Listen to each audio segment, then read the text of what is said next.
많은 사람이 인생을 바꾸고 싶을 때 가장 먼저 하는 실수가 있습니다. 바로 마음가짐이나 성격을 먼저 고치려 드는 것입니다. 내가 조금 더 외향적이었다면, 내가 조금 더 의지가 강한 사람이었다면 이라며 스스로를 탓하곤 하죠. 하지만 심리학과 뇌과학의 관점에서 볼 때 이것은 인과관계를 완전히 거꾸로 파악한 것입니다. 성격은 우리가 내리는 선택과 반복하는 행동이 쌓여 만들어진 결과물이지 행동을 지배하는 절대적인 원인이 아닙니다. 심리학자 데럴 뱀의 자기지간 이론에 따르면 인간은 자신의 내면을 들여다보고 성격을 파악하는 것이 아니라 자신이 하는 행동을 관찰함으로써 나는 이런 사람이구나 라고 스스로를 정의합니다. 예를 들어 내가 매주 토요일 아침마다 유기견 보호소에서 봉사활동을 하고 있다면 뇌는 내가 선한 마음을 가졌기 때문에 그곳에 있다고 판단하기보다 나는 매주 봉사를 하는 사람이니 따뜻한 성격을 가진 사람임이 틀림없어 라고 사후의 확신을 갖게 되는 것입니다. 제시해주신 영상 절대 해서는 안 되는 인생이 재미없어지는 일 5가지에서도 이와 맥락을 같이 하는 중요한 개념이 등장합니다. 바로 스티븐 코비가 강조한 영향력의 원입니다.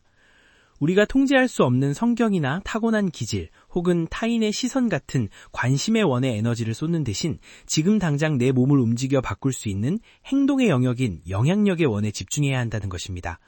우리가 자아를 개조하기 위해 가장 먼저 인정해야 할 사실은 의지력은 유한한 자원이라는 점입니다. 의지로 성격을 바꾸려는 시도는 마치 바닥난 배터리로 전자기기를 돌리려는 것과 같습니다. 대신 우리는 환경을 설정해야 합니다. 내가 어떤 행동을 할 수밖에 없도록 주변 상황을 재설계하는 것, 그것이 자아 개조의 첫 단추입니다. 착한 사람이 된 후에 봉사하는 것이 아니라 봉사하는 환경에 나를 던짐으로써 나를 착한 사람으로 만들어가는 전략이 필요한 이유입니다. 결국 변화의 핵심은 생각이 아니라 위치에 있습니다. 내가 지금 어디에 서서 무엇을 손에 쥐고 있는지가 나의 정체성을 결정합니다. 마음을 다잡으려 애쓰지 마세요.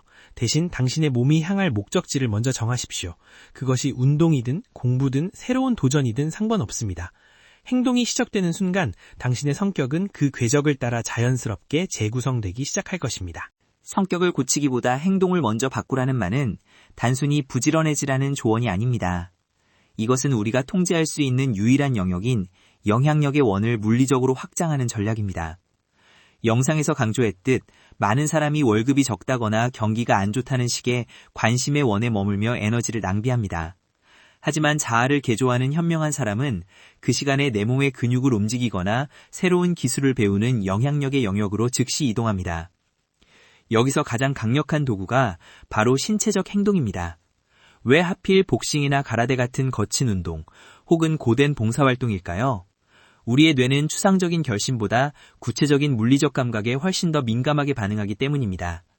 소심한 성격을 고치고 싶어서 명상을 하는 것보다 복싱 글러브를 끼고 샌드백을 향해 주먹을 뻗는 한 번의 동작이 자아 개조에 훨씬 효과적입니다. 주먹을 뻗는 순간 당신의 뇌는 나는 위축된 사람이라는 기존의 명령어를 삭제하고 나는 타격하고 저항할 수 있는 존재라는 새로운 코드를 입력합니다. 이것이 바로 행동이 정체성을 앞지르는 순간입니다. 도복을 입고 정좌를 하며 예의를 갖추는 행동 역시 마찬가지입니다.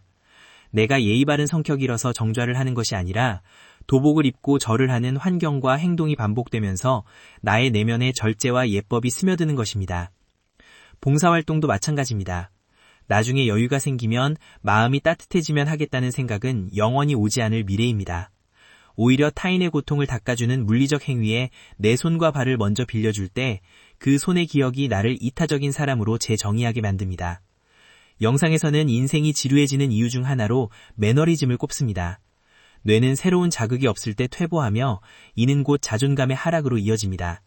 이때 필요한 것이 바로 해본 적 없는 행동을 먼저 저지르는 것입니다. 가보지 않은 길을 걷고 등록해본 적 없는 도장에 발을 들이는 행동은 그 자체로 당신의 영향력의 원을 넓히는 행위입니다. 기억하세요. 자신감은 생각의 힘이 아니라 경험의 누적에서 나옵니다. 용기가 있어서 행동하는 것이 아니라 행동하기 때문에 용기가 생기는 것입니다. 지금 당신의 마음이 무겁고 성격의 한계에 부딪혔다고 느껴진다면 마음과 대화하려 하지 마세요. 대신 당신의 몸을 낯선 환경으로 밀어넣으십시오. 당신이 내딛는 첫 발자국이 당신이 누구인지를 결정할 것입니다. 우리는 흔히 어떤 일을 시작할 때 진심이나 열정이 먼저 있어야 한다고 생각합니다. 내가 정말 이 일을 좋아하는지 확신이 서지 않아. 아직 마음에서 우러나오지 않아서 집중이 안 돼 라는 핑계로 행동을 미루곤 하죠. 하지만 영상 속 청소의 신 리이치 하루코 씨나 부고프의 사장 하시모토 마유미 씨의 사례는 정반대의 진실을 말해줍니다. 그들은 처음부터 청소나 중고책 판매에 운명적인 사랑을 느껴서 시작한 것이 아닙니다.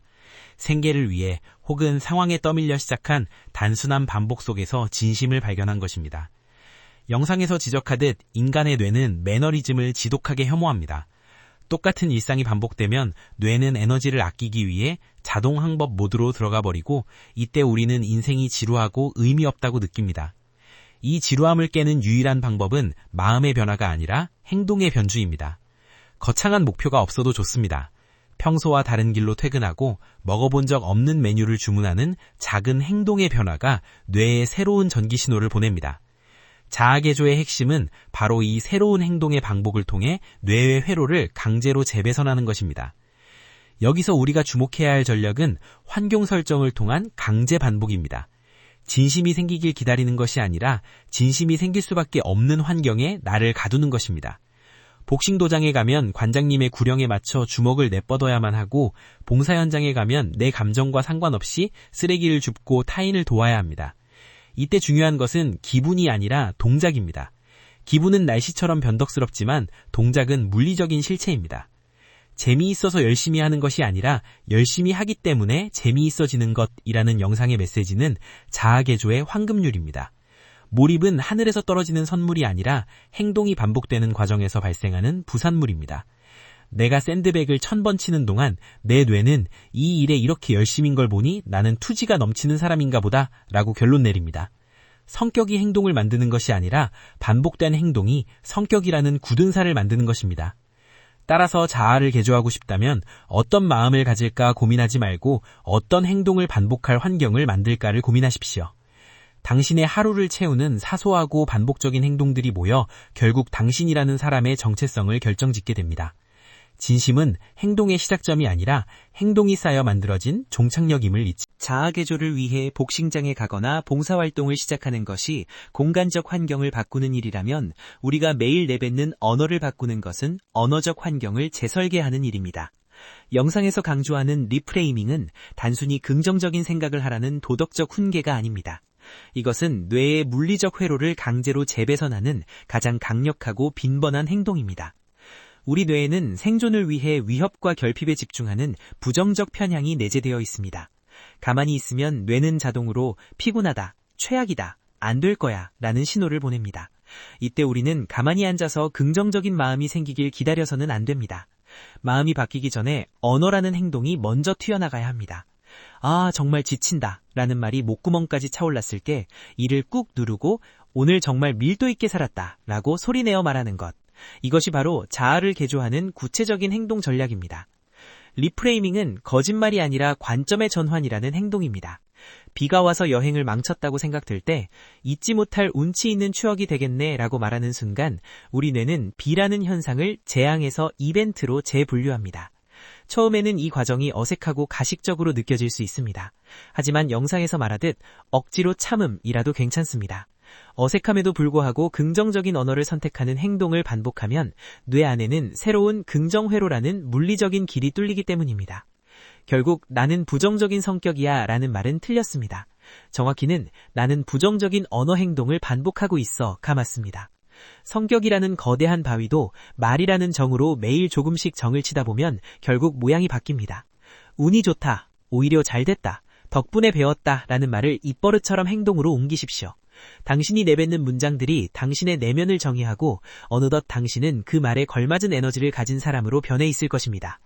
자아개조의 마지막 단계는 내가 머무는 인간관계의 환경을 정리하는 단호한 행동입니다. 영상에서는 하버드 대학의 30년 연구를 인용하며 행복은 전염된다 라고 말합니다. 이는 반대로 불행과 불평 역시 무서운 속도로 전염된다는 뜻입니다. 아무리 내가 복싱을 하고 리프레이밍을 하며 자아를 개조하려 애써도 주변이 온통 불평불만으로 가득한 사람들 뿐이라면 나의 행동 전략은 쉽게 무너지고 맙니다. 성격을 고치기 위해 인내심을 기르는 것보다 매일 남탓만 하는 친구와 만나는 횟수를 줄이는 행동이 훨씬 효율적입니다. 친구인데 어떻게 그래? 라는 마음의 가책이 들 수 있습니다. 하지만 냉정하게 생각해야 합니다. 당신의 인생은 단 한 번뿐이며 당신의 성격과 자아는 당신이 가장 많은 시간을 보내는 5사람의 평균으로 수렴합니다. 긍정적인 에너지를 가진 사람, 영향력의 원 안에서 묵묵히 자신의 행동을 책임지는 사람 곁으로 당신의 몸을 옮기십시오. 그런 사람들과 함께하는 환경 자체가 당신을 더 나은 사람으로 견인할 것입니다. 총 결론. 오늘부터 시작될 새로운 당신.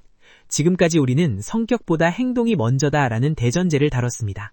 의지의 함정에서 벗어나 성격을 행동의 결과물로 인식하고 영향력의 원 안에서 복싱이나 봉사 같은 구체적인 신체 활동을 시작하며 매너리즘을 부수는 반복의 힘으로 진심을 만들어내고 리프레이밍이라는 언어적 행동으로 뇌 회로를 재구성하며 마지막으로 인간관계의 환경을 단호하게 재배치하는 것. 이 모든 과정에는 공통점이 있습니다. 생각하는 단계가 없다는 것입니다. 그냥 하는 것입니다. 내일부터 준비가 되면 이라는 말은 자아개조의 가장 큰 적입니다. 미래의 당신을 결정하는 것은 과거의 상처도 타고난 기질도 아닙니다. 바로 오늘 이 글을 읽고 나서 당신이 처음으로 내딛는 한 걸음, 처음으로 내뱉는 한 문장입니다. 성격은 당신을 뒤를 따를 것입니다. 그러니 지금 당장 당신의 몸을 당신이 원하는 삶의 환경 속으로 던지십시오. 행동이 시작되는 그 지점에서 당신이 그토록 원하던 새로운 자아가 비로소 숨을 쉬기 시작할 것입니다.